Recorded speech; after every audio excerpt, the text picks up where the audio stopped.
3, 2, 1.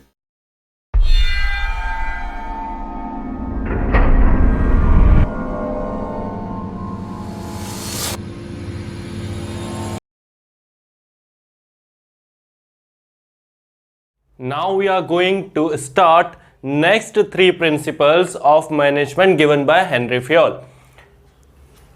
Fifth principle, unity of direction. Last time अपन ने जो पढ़ा था वो यूनिटी ऑफ कमांड था. अब अपन फिफ्थ प्रिंसिपल पढ़ेंगे, unity of direction. Sixth one है subordination of individual interest to general interest. ठीक है. सेवेंथ वन है रेम्यूनरेशन ऑफ पर्सन. रेम्यूनरेशन मतलब सैलरी वेजेस. डिटेल में समझते हैं एक एक प्रिंसिपल को. सबसे पहला यूनिटी ऑफ डायरेक्शन. ये प्रिंसिपल के द्वारा हेनरी फेयल अपन को क्या समझाने की कोशिश कर रहे हैं उस पर बात करते हैं. According to this principle one unit should have one plan. ठीक है. ध्यान रखना इस लाइन को, एक यूनिट का एक प्लान होना चाहिए. That means the efforts of all member और a group must be directed towards one common direction, that is achievement of common goal. ठीक है. हर ऑर्गेनाइजेशन का एक गोल होता है, उसको यहां पे एक कॉमन गोल बोल रहे हैं. ठीक है. इस प्रिंसिपल को अगर फॉलो करते हो तो क्या आएगा? कोऑर्डिनेशन आएगा between different department, between different persons of the same company.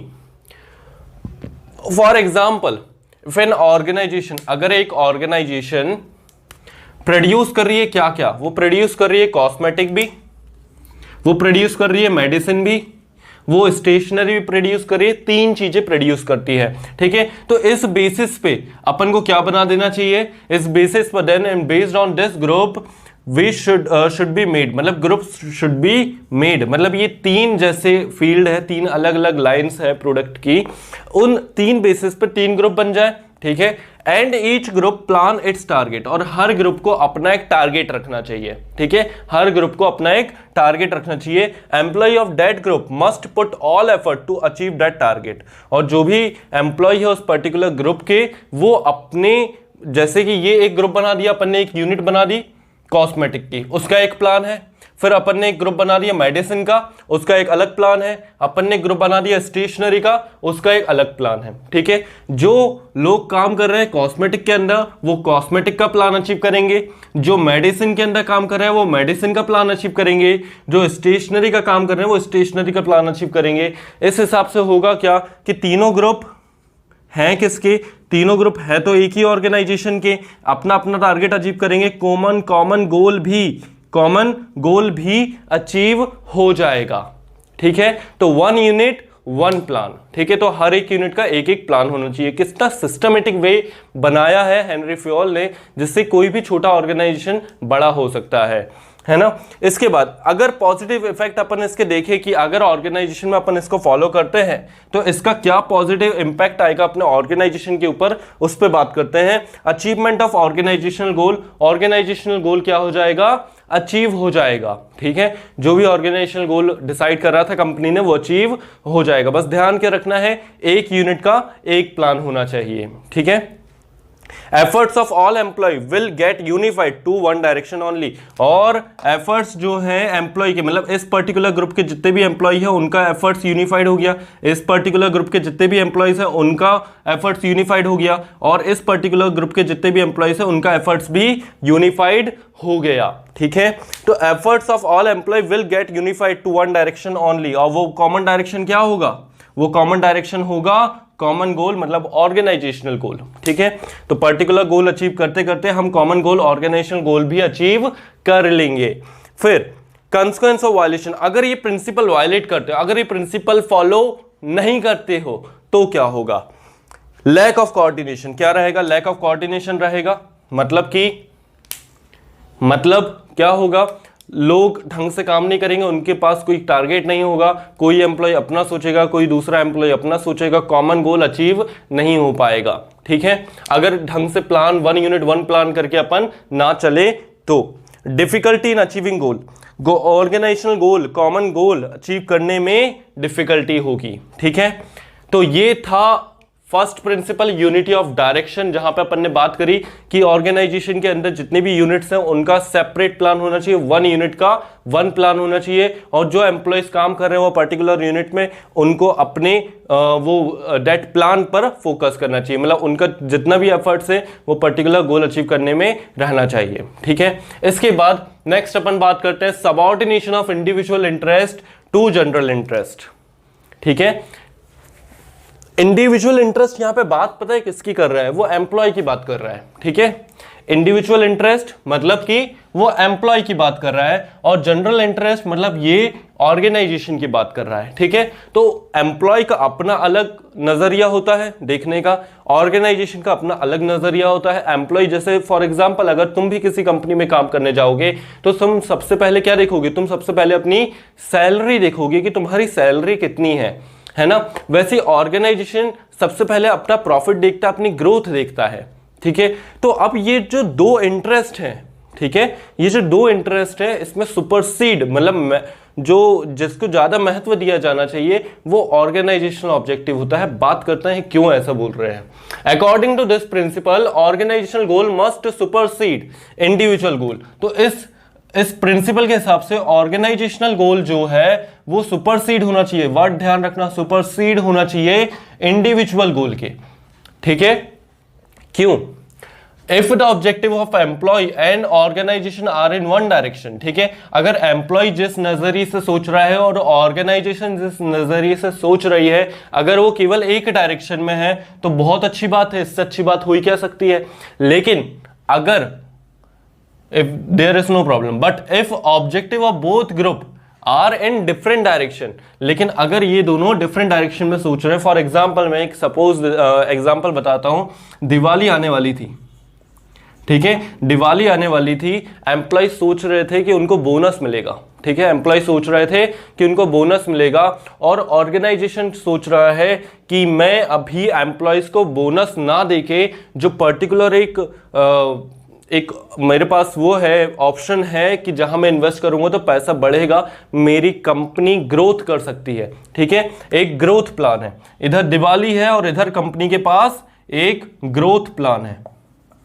ठीक है, मतलब उनके पास एक अच्छी इन्वेस्टमेंट अपॉर्चुनिटी है कंपनी के पास, तो कंपनी को यहां पर दिवाली का बोनस ना देकर ग्रोथ प्लान पर फोकस करना चाहिए। ठीक है, कंपनी को अपना गोल अचीव करना चाहिए, मतलब कंपनी का इंडिविजुअल जनरल इंटरेस्ट अचीव होना चाहिए।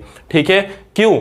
Manager must try to reconcile, if not possible then individual goal must be sacrifice. अगर ये दोनों रिकंसाइल नहीं हो रहे, मतलब ये दोनों बिल्कुल एक ट्रैक पर नहीं आ रहे, इंडिविजुअल गोल और ऑर्गेनाइजेशनल गोल, तो इंडिविजुअल गोल को सैक्रिफाइस करो लेकिन ऑर्गेनाइजेशनल गोल को अचीव करो।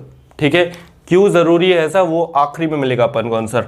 If not possible then individual goal must be sacrificed for achieving organisational गोल।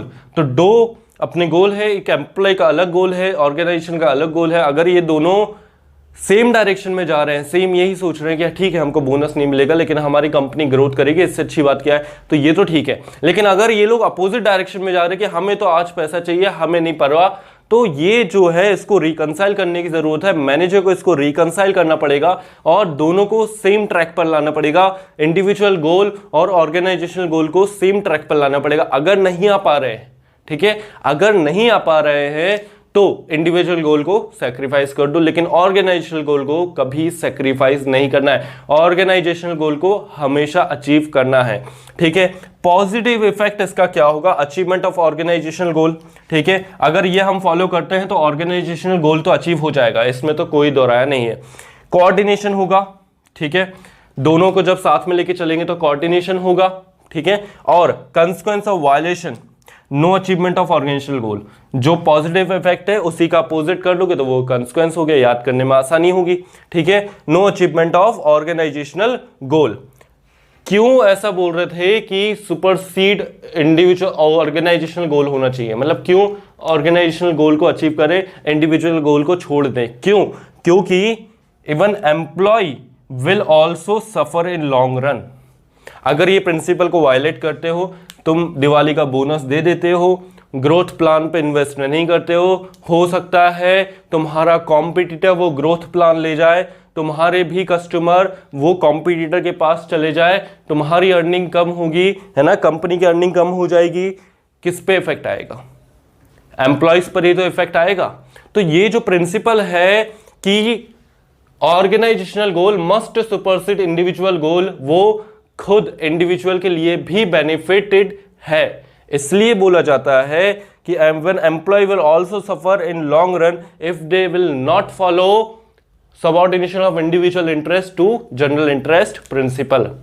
ठीक है, तो यहां पे अपन ने इस प्रिंसिपल में क्या सीखा कि दो गोल है, एक ऑर्गेनाइजेशनल गोल अचीव, एक ऑर्गेनाइजेशनल गोल जो कॉमन गोल है और एक एम्प्लॉय गोल जो इंडिविजुअल गोल है। ये दोनों अगर सेम डायरेक्शन में जा रहे हैं तो ओके, अगर नहीं जा रहे हैं तो मैनेजर को रिकंसाइल करने की जरूरत है, इन दोनों को सेम डायरेक्शन में ले जाना जरूरी है। अगर नहीं जा पा रहे, ठीक है, अगर कोई कंडीशन ऐसी है कि एम्प्लॉयज मान ही नहीं रहे हैं तो हमें इंडिविजुअल गोल को सैक्रिफाइस करना पड़ेगा, लेकिन ऑर्गेनाइजेशनल गोल को अचीव करना पड़ेगा।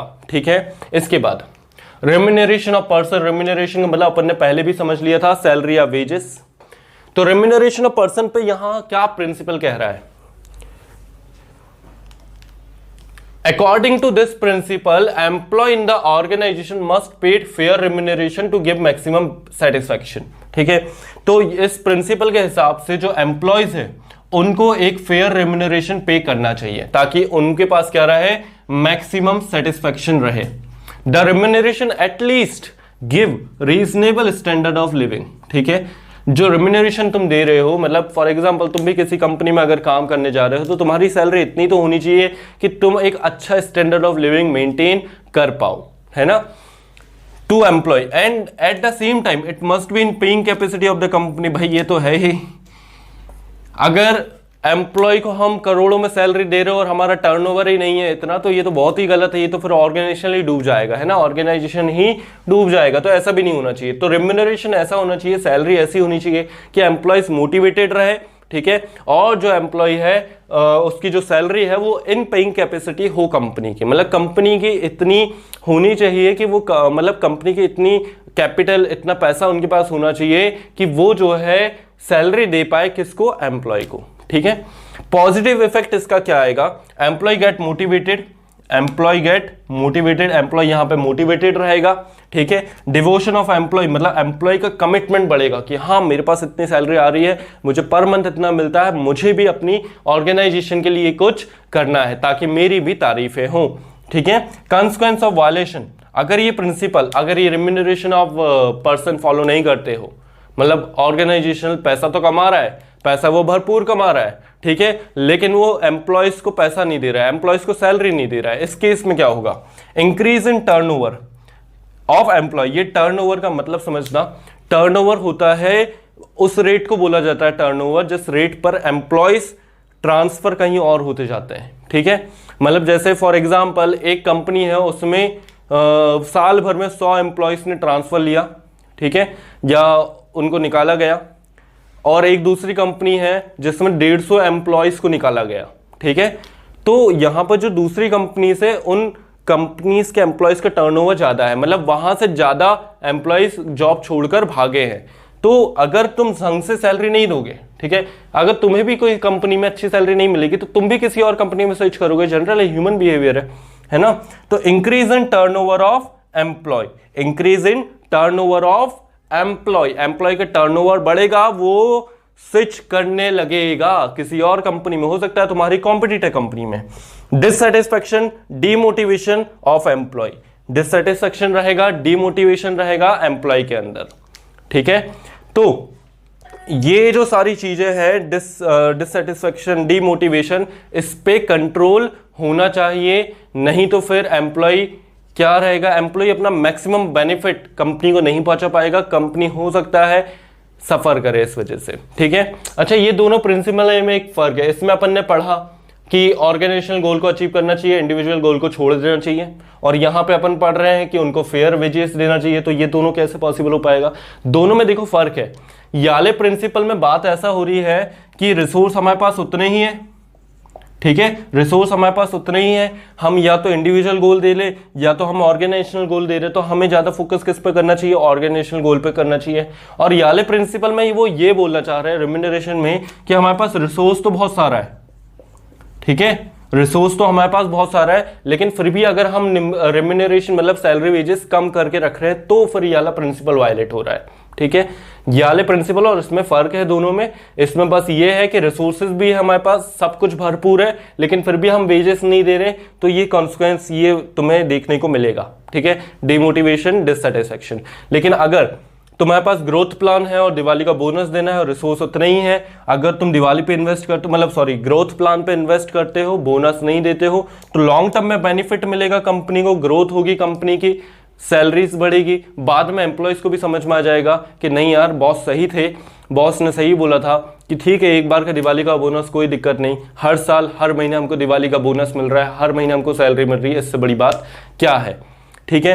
तो ये जो चीजें हैं ये ध्यान रखनी पड़ेगी, कॉन्सिक्वेंस ऑफ वायलेशन, मतलब ये दोनों में के बीच में फर्क अच्छे से समझना पड़ेगा, subordination of individual interest to general interest and remuneration of person, ठीक है। अगर रिसोर्सेज है, पैसा है, कैपिटल है, पेइंग कैपेसिटी है, तो कंपनी को जरूर रेम्यूनरेशन देना चाहिए, लेकिन अगर इन कंडीशन नहीं है तो फिर subordination of individual interest to general interest होना चाहिए। मतलब कि कुल मिला के बात यह है कि ऑर्गेनाइजेशनल गोल को ज्यादा महत्व दे दिया जाना चाहिए in comparison to individual interest. Okay.